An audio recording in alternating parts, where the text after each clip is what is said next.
खुलुमबाय गोजोन फुंबिलिनि गासैबो बड'लेण्ड बुब्लिनि अनसायगिरिफोरखौ बरायग्रोबाय दिनै 9 मार्च बृहस्पतिबारनि फान्जामुथिखौ फरायथिनो लादों किलिखाव ब्रह्मआ फान्जामुथिनि गिबियाव दं मेष राशि हरखाब माबा मोनसे मोनफुंनो हागौ गुबुननिफ्राय अनथोब मोनगोन लटारिफोर लायोब्ला खाफाल जुफिनायनि मिजिं दं वृष राशि नखराव रांखावरि खहा जागोन धोन सम्पति खहा जानायजों गोसोआव दुखु साग्लोबगोन सांग्रां जानाया मोजां मिथुन राशि सांग्रां जा हरखाब गारि मटर सालायनायाव सौदावनो हागौ दावबायहैनायनि सिगां गोबां सानग्रो कर्कट राशि समाजाव मान सन्मान मोनगोन माबा मोनसे खामानि मावनानै गुबुनजों बाख्नाय जागोन गोसोआव साबसिन साननाय फैगोन सिंह राशि हरखाब रां रुफा गोमानो हागौ नखराव जायखिजाया खहा जागोन खहा जानायखौ लानानै दुखुजों सैनांगोन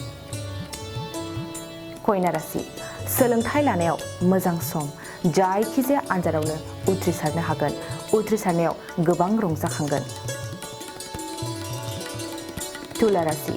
देहायाव हरखाब सानाय सुनाय जागोन देहानि जेंनाया बांसिनगोन देहाखौ जोथोन लाखिगोन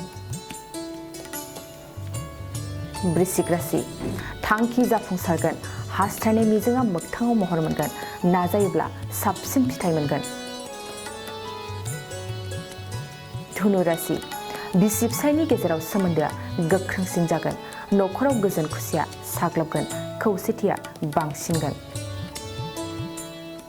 मकर राशि गावनि मावफ्लांनाय दायखौ मिथिस्लाबनाय नङा दायनि थाखायनो खाजानो हागौ सांग्रां जानाया मोजां कुम्भ राशि थांखि जाफुंसारिया गोसोआव हाजासे दुखु जागोन दुखुजों गोसोखौ लोरबां मोनगोन समजों आवगायफानो हानाय नङा मीन राशि फालांगियाव मोजांसिन सम जायखिजाया फालांगियावनो जाफुंसारगोन नखराव धोन फैगोन दिनै सानसेनि राशि फरायथिनायाबो एसेनोसै आसा खालामो नोंथांनि दिनैनि साना मोजाङै मोजां थांगोन बेखौ बड'लेण्ड बुब्लि नखरनिफ्राय मिजिंथिबाय गोजोन्थों बाइक सालायनो मोजां मोनग्राफोरनि थाखाय गोजोनथाव खौरां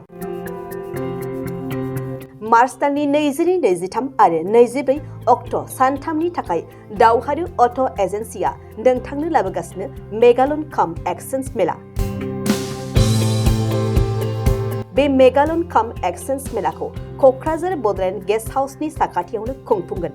बे मेलायाव बारा नङा 14,999 रांसिमाव डाउन पेमेन्ट होनानै बाजाज कम्पानिनि गुबुन गुबुन बाइकफोरखौ ल'नाव लानो हागोन एक्सचेन्ज खालामग्राफोरनि थाखाय एक्सचेन्ज ब'नासबो थागोन बाइक सालायनायाव हमनो थाखाय बायगिरिया बेसेन लायालासे हेलमेटबो मोनगोन